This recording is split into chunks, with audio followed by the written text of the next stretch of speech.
messieurs, très chers abonnés de la chaîne Genor TV, nous sommes encore revenus par devant vous cet après-midi dans notre deuxième numéro. Je vous dis encore merci pour la confiance que vous avez encore retirée à nous. Nous le considérons comme une marque de confiance à notre égard. Et donc, je me sens vraiment astreint ce soir ici pour vous dire encore merci pour tout ce que vous faites pour nous. Vous ne cessez pas de nous soutenir, de nous appeler, de nous écrire, de commenter nos émissions, de les partager. Dans tous les groupes où je suis membre, donc je vois mes compatriotes qui ne font que partager nos émissions. Vraiment, je leur dis sincèrement merci. Je fais mention à mon compatriote Choco, le commando. Mon frère, j'ai vu le travail que vous faites. En tout cas, à partir d'aujourd'hui, vous êtes considéré par nous comme un partenaire de taille. Je vous dis sincèrement merci. Je salue nos partenaires de Kananga. Je n'oublie pas Maître Martin Ndaye, le doyen Martin Ndaye. Je vous salue. L'avocat au barreau de Kananga, je vous salue vraiment. Je vous salue parce que ce sont des gens qui nous motivent, qui nous encouragent trop. Ce sont des gens qui nous motivent. Quand vous avez quelqu'un comme Martin Ndaye, Maître Martin, en tout cas, il faut à chaque fois les remercier. Je n'oublie pas Maître Patrick Kayembe, Doyen Zachary. Ce sont des gens, tous sont des avocats, ce sont des gens qui nous motivent. Là, j'en profite pour saluer Maître Juvenal Bakambo. Juvenal Bakambo, mon ami, mon très cher ami, estimé confrère en Bandaka, Bakambo. Voilà. Délice Sanga en 2020. Délice Sanga. Il faut que je respecte vraiment ces propos. Délice Sanga. En 2023, un vol ne sera derrière personne. Il ne suivra aucun parti. Un vol va s'assumer comme parti politique aux élections de 2023. Nous allons conduire le peuple congolais vers la voie du changement. Ça, c'est Délice Sanga, l'honorable. Il faut l'appeler comme ça. C'est comme ça qu'ils aiment. Ils aiment qu'on les appelle comme ça, honorables. Quand bien même, ce titre-là n'est pas dans notre constitution. La constitution dit ceci. Les membres de la chambre basse est appelé député et les membres de la chambre haute est appelé sénateur. Et donc les titres de l'honorable dans notre constitution ne se trouvent pas. Même en France, parce que souvent quand nos politiciens parlent, ils se réfèrent toujours à la Constitution ou aux instruments juridiques de la France. C'est pourquoi quand ils parlent, ils veulent toujours toucher la France, la Constitution de la France ou le système français. Même dans leur Constitution, il n'y en a pas. Il n'y en a pas. Ce titre-là, il n'y en a pas. Quand on reçoit un député sur un plateau, même que ce soit le plateau de France 24 ou de la radio RFI, on ne l'appelle pas honorable, honorable député, non. On l'appelle député tout court. Mais chez nous ici, les députés ont récupéré ce titre-là juste pour intimider les souverains primaires, les peuples. Ces peuples-là, qui leur a donné les mandats qu'ils exercent. Alors ils veulent que ce peuple-là les appelle encore honorables. Or, entre celui qui donne les mandats et les mandataires, qui est honorable? Qui peut être honoré? Est-ce que c'est celui qui a donné les mandats au mandataire ou c'est le mandataire lui-même qui doit être honoré? Question mark. C'est ce qui se passe chez nous ici. C'est pourquoi j'ai toujours dit, dans un pays des gens normaux, dans un pays des gens créés à l'image de Dieu, Ils ne peuvent pas réfléchir comme ça. Cette réflexion procède normalement des bonobos. Des bonobos, que ce soit de la forêt équatoriale ou de la forêt amazonienne. Cette réflexion-là. Moi, je te donne les pouvoirs.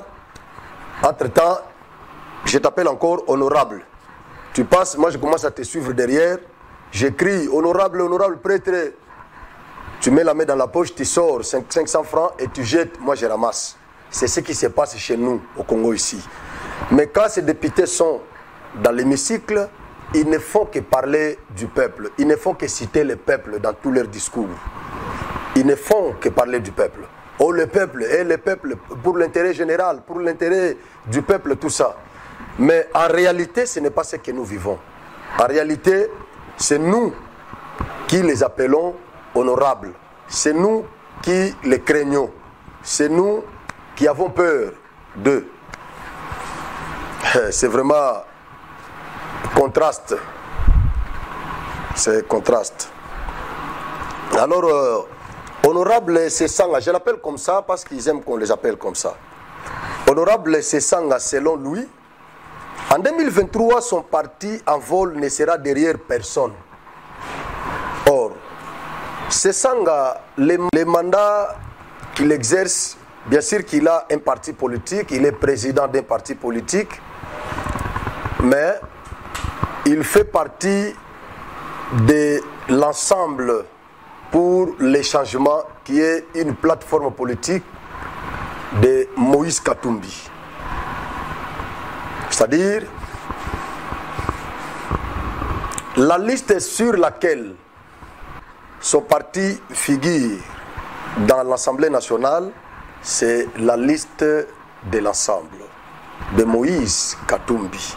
C'est que parmi les 70 députés de Katumbi, on compte aussi Sesanga, parce qu'il a été élu sur cette liste-là d'ensemble pour les changements, qui n'est pas un parti politique, qui n'est pas confondre avec les partis de Moïse, mais qui est une plateforme de Moïse Katumbi qui regroupait beaucoup de regroupements politiques et de partis politiques. Et maintenant, Sesanga avait se démarqué de cette plateforme en 2023. Nous sommes sans ignorer que Sesanga en 2018, parce qu'il est élu de Kananga au Kasaï central. En 2018, comme Kananga, c'est les bastions de l'IDPS.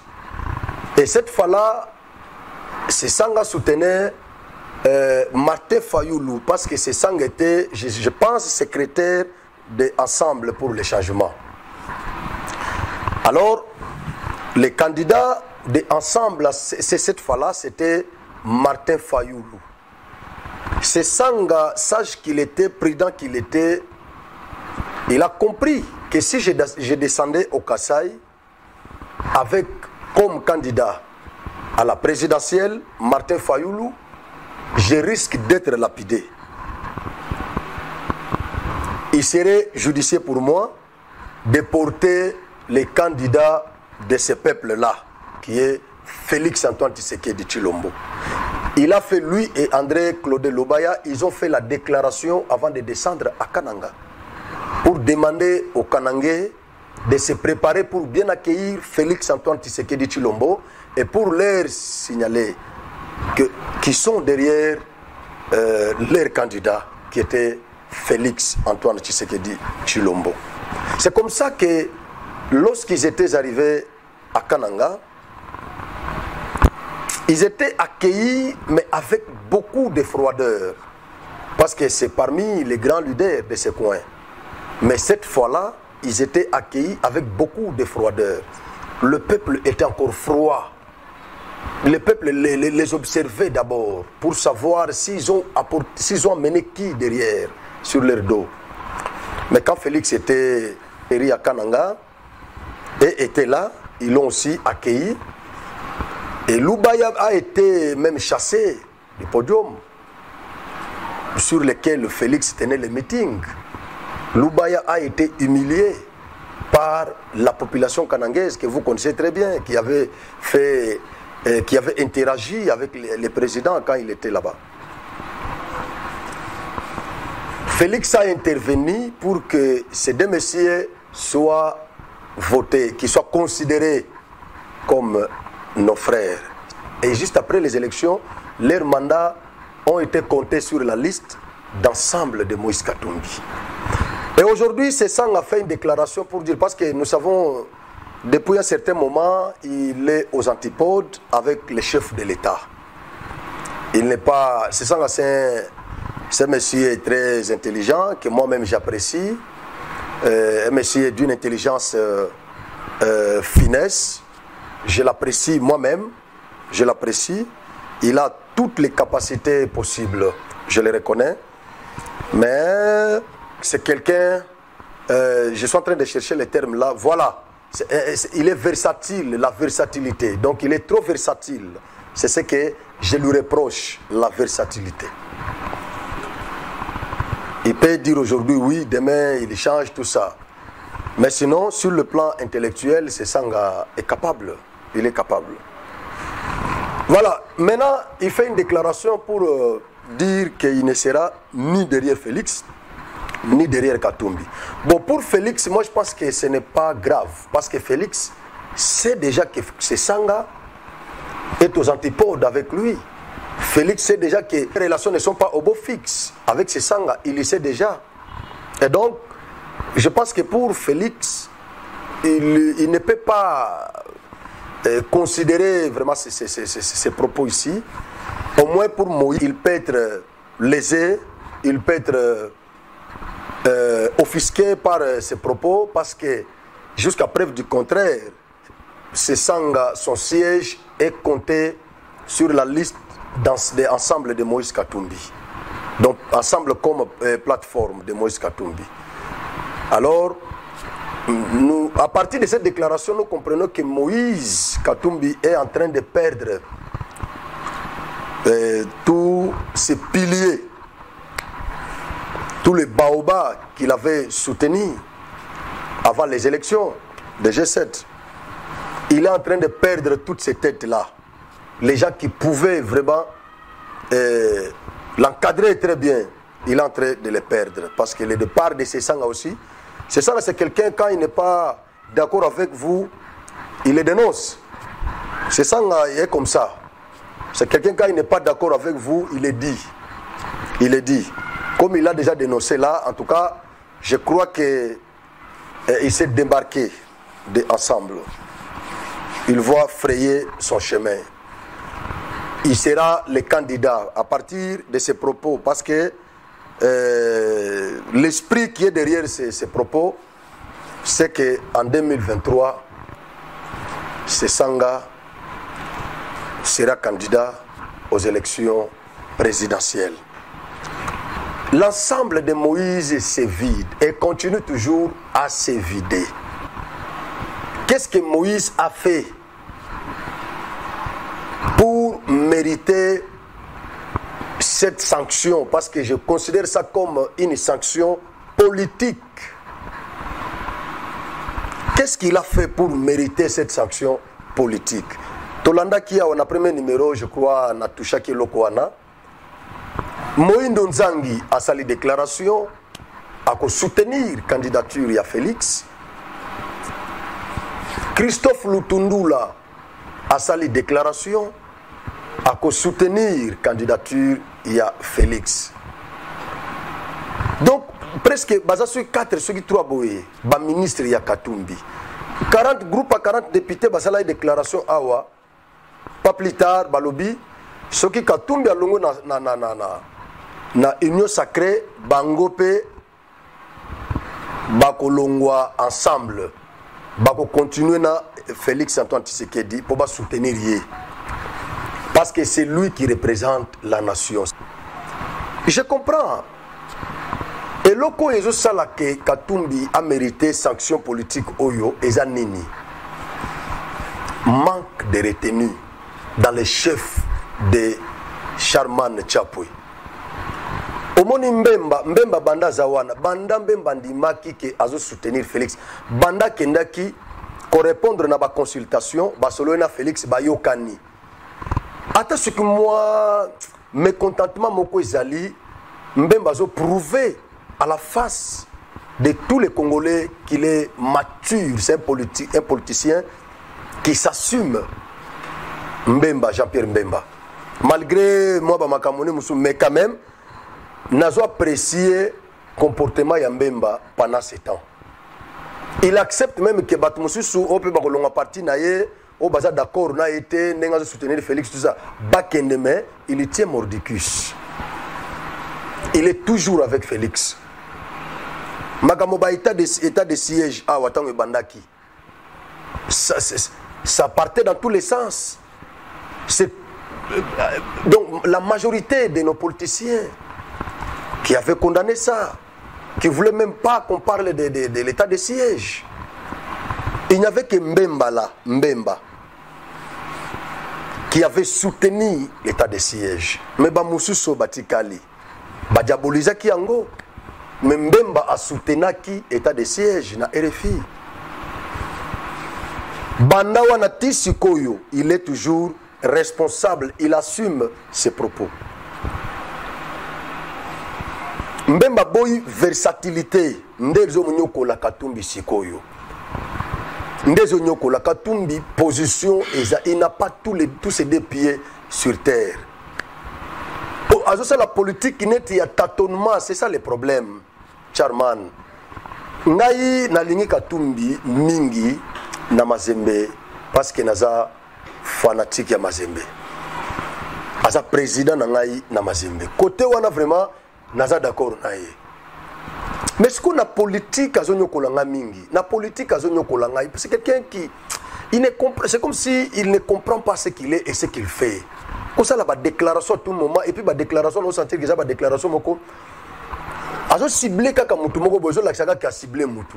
Et mo pe ba politicien maskakata ozo le beloko moko mais au masqué ya ngolobi neti awa tango Christophe Lutundula a sali déclaration na ya lobby, il est de bon que Félix continue qu'il ait le deuxième mandat, c'est constitutionnel. Parce que ce premier mandat c'est un mandat de déminage. Et c'est pendant le deuxième mandat que Félix va reconstruire ce pays. Donc, les jours suivants, Moïse Yemoko a répliqué. Au lieu de travailler pour changer les choses, tout le monde ne regarde que sur les élections en 2023. Mais ce qu'autant aux autant Bundisaki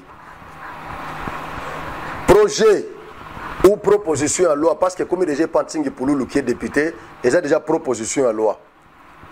Il y a Noël Tchani, il y a Congolité. Au Bundisaki on point pourquoi Siko Bambongo Tambolaki na ba média batuba attaquer projet wana ou bien proposition wana. Pourquoi botelemela ki yango? Pourquoi benga ki yango bêtise? Il fallait que tika lokola yo oza besoin en 2023 té. Ozomona ce que c'est ba contradiction ezali. Yo en 2023 oza nango besoin té. S'il fallait que tika comme ça on s'occuper na population lelo. Oza pe na mbongo ko ton école ba biloko zo sala na bo. O sala ngo 2023 ata ko postuler té. Problème ezate parce que tu as l'argent, on peut ko vendre na yo parce que bango bazo talande 2023. Les élections se préparent. C'est ça. Vous êtes un politicien parmi les grands dans notre pays parce qu'on parle de vous, vous êtes populaire. Mais je ne sais pas pourquoi vous n'êtes pas au courant que les élections se préparent. Élection et le gouvernement à se préparer. Parti politique nyonso et se préparer. Attends ce qui l'élo bossa l'élection l'élo président prêter serment l'élo. Tant le même jour bozo banda komi préparé pour la échéance électorale prochaine. C'est ça la politique. Mais ce qui ba déclaration comme ba déclaration moneti mutu moko boye azo maîtriser bien ba méandre politique té. Ça commence à inquiéter plus d'une personne, cher Katumbi. Et puis qu'on répondre mbalamoko na ministre Oyayo, auti na liste na yo. Ozo attaquer yé. Il fallait que tu aies bango ba potana, yo za bakalombo na ba attaquer banani tout ça. Aux appels na ba tchakou na yo so sali déjà. Faut pas otika bango bazala liboso yo za la tana sima. Ça fera de vous un homme d'état. Aux mona.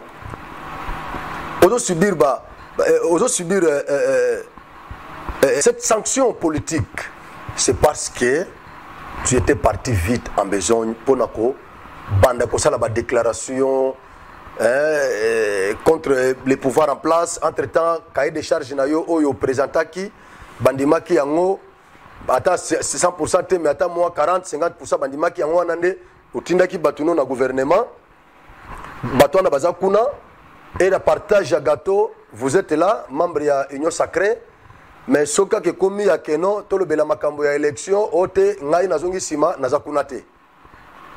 Mais ce qui est lobino, ça va le koyo lingi ba élection, tozo beta masolo élection, tozo beta nde masolo, yako tonga lelo yako, et d'échanger les choses aujourd'hui, comme ça, on classe la proposition de loi Chani.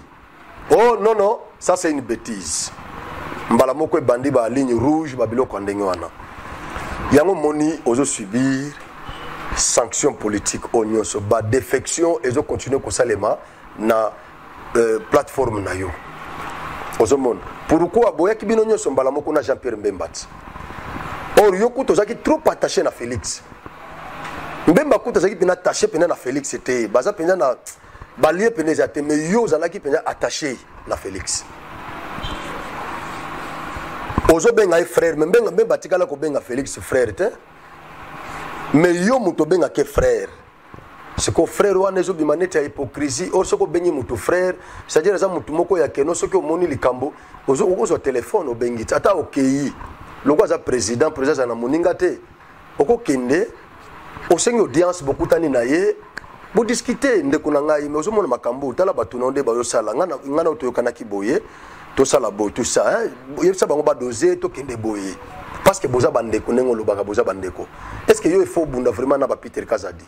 Est-ce qu'il faut bunda vraiment na ba Jean-Marc Kabund? Est-ce qu'il faut bunda na ba Augustin Kaboya? Non, yo za mutu moko il faut kutanaka ba tête à tête na Félix bo discutaka ozomona yango siko ozomona sanction politique ba c'est ça na bazo kende ba moino zangi bazo kende bao bazo kende siko bao nyoso za na bango wana tande tomoni mukebai na Daniel Safu na Francis Kalombo na Lubumbashi pembeni no bokangi ba photo soki na Lubumbashi soki na Kinshasa soki je ne maîtrise pas bien ça ba photo ezoko bazo publier trop na réseaux sociaux. Je vous dis lobby batouana ba ko changer face. Je vous dis ba congolais tout na Kabila ndako betelo masolo. Ya ba Congo surtout ba Kinoa tout na Kabila ndako betelo masolo. Kabila muto ayebi bango très bien. Muto ko betelo pena masolo ba Kinoa bien ou ba Congolais en général tout na Joseph Kabila. Déjà ba nungu yoka ki déjà ki Kalomba zo kende bona bo tout ça. Adage moko elobaka ke lumba et lumbaka te soki baningisa ngote. Francis Kalomba yebi yango très bien. Lumba po lumbaka so baningisi yango nde dégager odeur.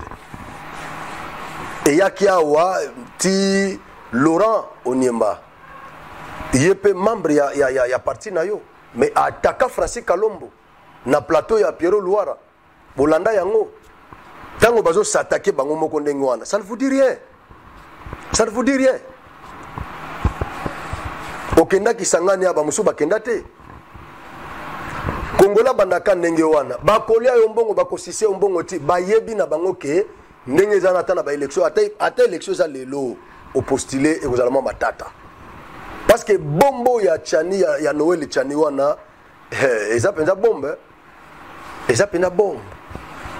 Ata kutu mboso a classé en côté menamitu ya ba congolais et lokwa nesetikali déjà cher Katumbi et setikali na mitu ya ba congolais donc ça va vous coûter vraiment pour l'ongolais lokwa na mitu ya ba congolais ero bazo beta masolo na ngote congolais azaka ndengo ero yo bakolia dollar ero yo ba mono leki ba beti maboko ba peso ba kombo tout prêtre charman ce qui n'est tout ça ba ko bengo nyoso ba ko mbelo banzembo parce que congolais quand ndenge nani William Ruto lobaki Congolais est très fort na composition ba musique ya banzembo. Ozomona. Ako composer le nzembo sur place. composer les 11 ba yembi yango obimisi la repesi bango mais ère ya élection jour ya élection loi wana bimi na esprit ya congolais tout batala bon qui est congolais et qui ne l'est pas parce que congolais yebi comment te souffrir na mboko yo na ba tâtonnement ozo ba mutu bato bazo diriger bino bozo baté au juste baza banani muso lobi za congolais té muso lobi no za congolais et comme moi passe vraiment ba débat et comment partout hein, chaque jour qu'on débattre na ba ONG na ba salon de coiffure na ba partout na ba bis pour na ko discuter est-ce que muto azo diriger biso asa congolais muso lobi taza congolais té muso lobi nga kutu na ebiye na ebi kutu aza boye muso lobi nga na ebi mama na ye aza congolais muso lobi papa na aza congolais aza pena congolais donc et comment ki ndengwa na mboko yo na moment baninga na ba pays mususu ba osala ba débat ya comment développer les pays. Comment tu continues à étudier, à na pays tel, bakende koye ko la technologie, ya baninga bayanango poto to ngamboka.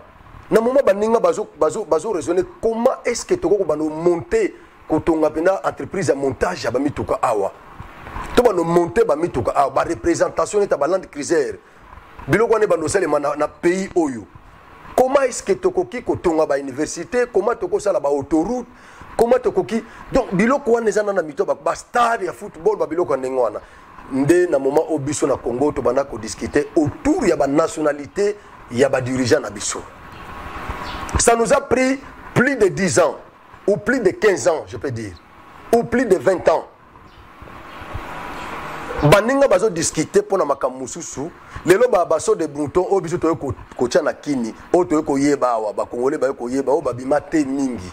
Bah koyeba saut de moutons awa mais bah saut de moutons oh déjà na ba pays mususu na kena Dar es Salaam ozokuta ba saut de moutons ya kala déjà ba si ba tonga ngokala ba nani ba Zenith oyo o ba Kabila tika tonga na nini ba passerelle wana Kabila tonga na boulevard ba congolais musu ba koyeba ngo na fait mandat Kabila oya bimate amoni yango me biloko wana okata na bangola wana okomi na Luanda biloko wana ya kala okena Luanda ba bayri mingi ya Luanda ozokuta ba biloko wana ya kala déjà ezaka nango kuna mais na Congo eza biloko ya sika pourquoi parce que 20 ans elekeli biso na débat ya ba nationalité ya ba chef o bazo diriger ba konzi na biso c'est-à-dire ba konzi bazana nationalité douteuse ezo koma nini conséquences nini loyauté partagée. C'est ça le problème. Toujours discuter autour de la nationalité, il y a bateau bazo kambabiso. Mais baninga bazo discuter comment inventer les choses. Et donc, en 2023, je crois que milimu ya ba congolais nyoso ba kufwa na makambo wana kosone la nationalité. Milimu wana ekose quoi. Je crois que Congolais tout à cause de la interpellé. Donc ça sera vraiment très compliqué. Très compliqué. Pour nous, la nationalité douteuse, na Congo, attaque loi exatée. Attaque ce qui loi exatée, mais sociologiquement, et comme déjà qu'on posait pas problème. Et comment poser pas problème. Et comment poser pas problème. Donc,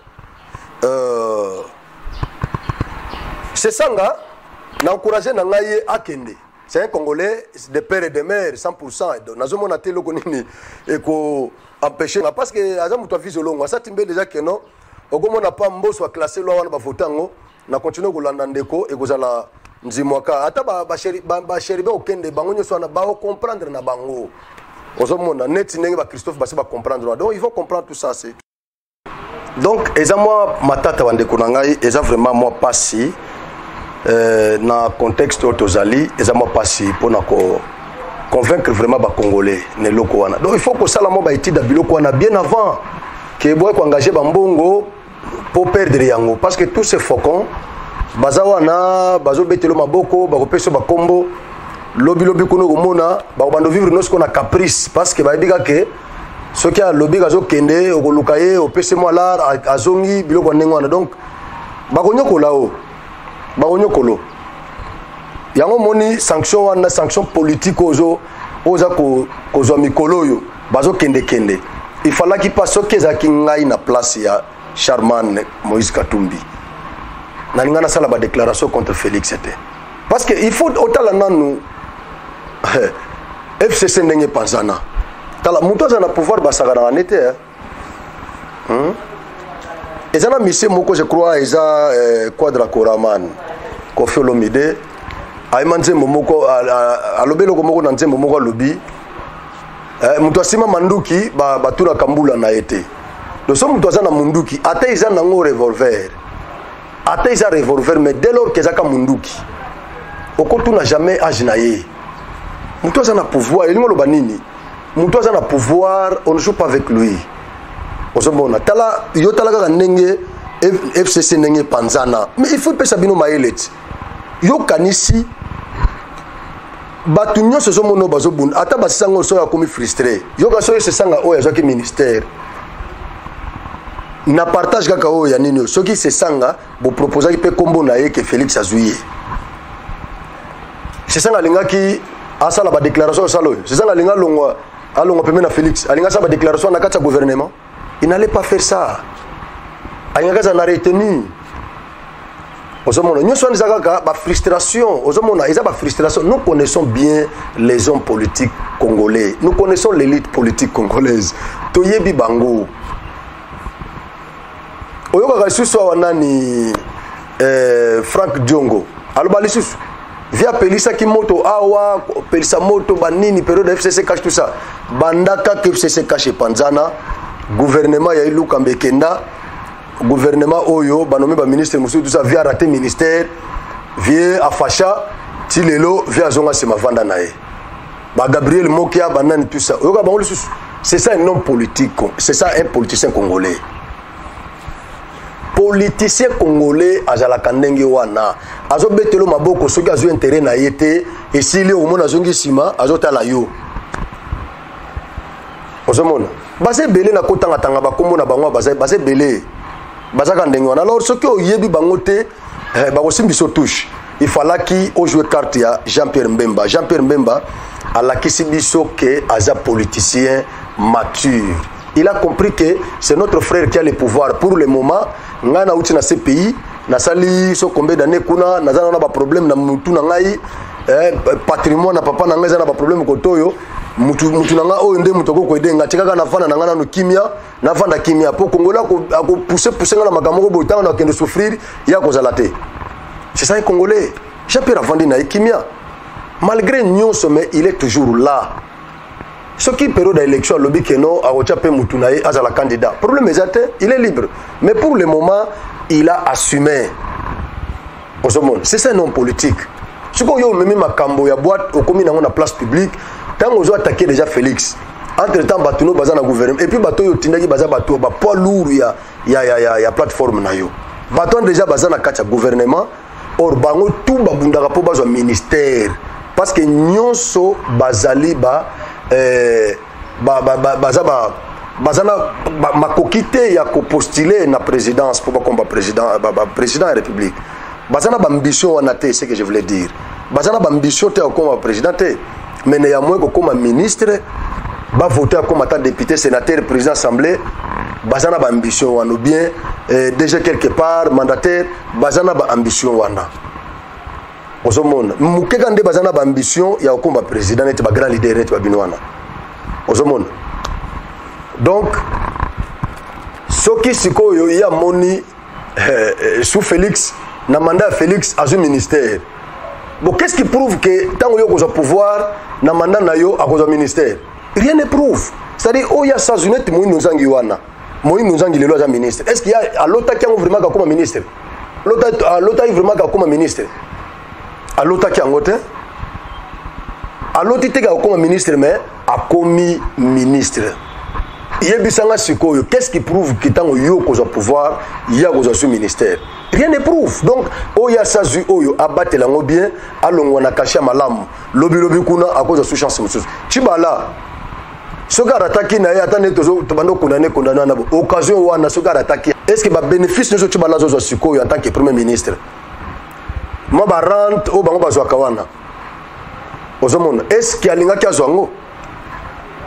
Est-ce que Félix alinga comme ça chibala vraiment un jour premier ministre baza combien baji bango wana za kuna ta vandi baza combien o baza kutu ataba ba ministre te bato de pêche mais a profité qu'il y a une occasion a commis premier ministre c'est fini a assumé à l'objet bon muta commis singa ndengwana eza Joseph Kabila a kene FCCT sur za fidèle kuna sila fa na eti uyo siko ya ko ebisa siko moino nzangi non alongwa eza na ministre moko kombo nezo échapper nga sala caméra vital caméra ndengwana alongwa ça tikalaka et puis akobaka pe témoin étant bazo condamné son nom m'échappe ce vieux là akenda pe ko témoigner kuna tango bazo sambisa caméra. C'est ça l'homme politique congolais. Ce qui a du pouvoir, à cause de lier les choses de la partie politique. Donc, il faut que l'on bilo kwana namutu nabino. Je suis arrivé à la fin de cette tranche. Dans le lobby, merci na bandeko nyonso oyo balandi biso. Bandeko ya radio, nazo continuer ko répéter bandeko radio parce que basenga mingi ke na lobakango na tenir ka compte ya télé et ya télévision te ba numéro na biso na télé ezo mona na mina radio ko mona na te eza 082 42 47 635 pona bandeko bazolanda biso na ba radio parce que ba émission na biso ezo le katozo kende ko signer ba partenariat passer par là moi bamboka ba province na biso betozo mo ba radio oyo ba numéro na biso e ko banda de temps en temps koleka parce que ceci na biso eza ke ba congolais eza la ba bazan internet balanda eza la ba bazan internet était même dans la radio balanda biso alors ba radio partenaire na biso nyoso nazo pesa bango merci ebele numéro na biso ngona to pesi toza na chaîne YouTube eza na internet soki oza na YouTube te na téléphone Android télécharger YouTube na yo na Play Store télécharger yango bien Google Play télécharger YouTube application YouTube nous sommes un média en ligne le monde ezo kenende kuna monde ya lelo ezo kenende na internet kotika la kalibanda te soko za na Android il faut ba ko salela yango donc kota na YouTube na biso comment Genor TV JENRE à la fin et puis TV au mona chaîne biso ko afficher après on s'abonner na sima ya bouton ya abonnement au komona cloche ezawa net mangonga boy o cliquer na cloche wana o komona ko bima 3 ngonga o cliquer siko na ngonga o ezali kolo cliquez pas esili pona nini tant to kozana émission yo kozala notifier na pesi bino merci na pesi bande ko nyonso o balande biso merci ebele na bosanité ba partenaire na biso ndeko Arsène Mbumba mon jeune frère Napesio Mbotebele et Siganyo Sokozala c'est parmi les jeunes qui nous soutiennent et qui nous ont trop soutenus au début Napesio Mbote je crois tous ont préparé le komoko na yo kalate nzambe abatela bandeko nyonso o baza nabiso elongo napesi bana nanga nyonso ya Genor TV Mbote na sima lelo ezalaki Stani mutozo chapeauté équipe technique topesi bango nyonso merci ba Naomi ba King Mbuta Chimini bandeko nyonso équipe nanga nyonso ya Genor TV merci beaucoup nzambe apambola bino partagez, beau s'abonner et à la prochaine.